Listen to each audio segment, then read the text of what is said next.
Жаңы жыл мусулман эместер кыла турган майрам. Майрам деп атаганга деле болбойт. Урматтуу мусулман бир туугандар, биз айт майрамдарын майрамдайбыз. Мына ошондуктан эсиңиздер келиңиздер. Кимде ким пайгамбарда айткан мен ташаббаха би каумин фахуа минхум деген. Ким башка бир коомго, тагыраак айтканда, тозокко түшө турган коомго окшошкон болсо, алар ошолордон депчи.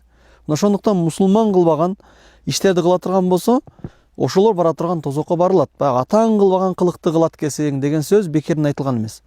Атаң мусулман, ал аткарбаган иштерди аткара турган болсоң, ошо кимге ээрчиген болсоң, ошолордун катарында боло бересиң. Кимде ким пайгамбарыбыздын жанында болом деген, мусулмандардын катарына бешке кирем деген адам, мына ошол жоруктарды жаңы жыл, эски жыл, өмүрдүн кыскарышы жыл, башка майрамдарды жок кылыңыздар. Буга чейин эми майрамдап жүргөн болсоңуздар, мына акылга келдик, токтотобуз дагы эми бисмилла деп мусулманча майрамдашабыз.